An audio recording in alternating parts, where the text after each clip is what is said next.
Yuri Espoir Volume 1 Review. Kororo's life she know it's over.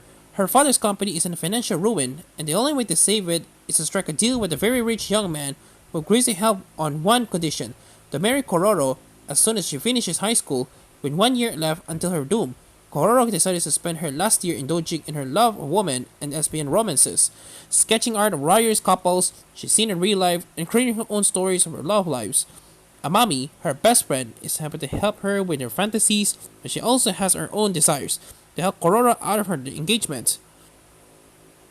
The series caught my attention from the blurb on the Tokipop website, and after reading the first volume, I can say that the concept of the series has a lot of potential for comedy and good character interactions.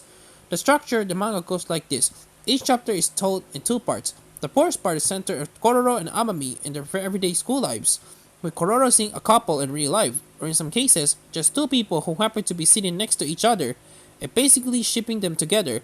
Part 2 is then told from said couple's point of view, revealing that the relationship is more unknowns than Kororo's fantasies, with the last beat of the chapter switching to Amami's POV to progress the overall plot. There's tons of room for comedy, as Kororo being a hopeless romantic with a ticking clock counting down to her unhappy marriage, often has fantasies of these random girls that are full of tropes and cliches, whereas in real life, the people are more complex and, in some cases, have stranger lives than the fictional versions of Kororo instead creates, especially if Kororo meets up with them again in the future and learns of their real lives. Given that her best friend happens to be in love with her, it's riffle with comedy potential. However, real life shipping is a bit of a touchy subject for some, and Kororo's enthusiasm has the potential to get annoying or weird if the writer takes it too far, but because of the character's stress and depression and having to marry someone not in line with her sexuality, and the shipping being her only outlet for her true feelings, is understandable and relatable rather than unnerving. But some things is unnerving about the series and its two minor things, they have the potential to be bigger problems later. The first one is the tone in the very early chapters. This might be a case of weirdness early installment syndrome, but there's a few instances when the tone switches from high school drama to horror teen drama quite quickly. Amami's love for Kororo is revealed via a room with walls covered in drawings of Kororo in a very stalkery type of way. We never see the face of Kororo's fiancé except for the one picture Amami draws of him in a very demonic, creepy way, and the tones of the scenes where Amami is plotting without Kororo's knowledge to get her out of the engagement waver between well-intentioned and obsessive. It's like the writer wasn't sure how to write Amami or could he decide on the tone of the scenes, not around the Yuri stuff. The second thing to note is that all Amami schemes and the rendered couples we follow all have one thing in common.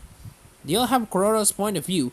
For the first volume, we don't know how much about Kororo's character. Actually, she likes Yuri, has an overactive imagination. He's very removed from Amami's plans and completely oblivious to her affections.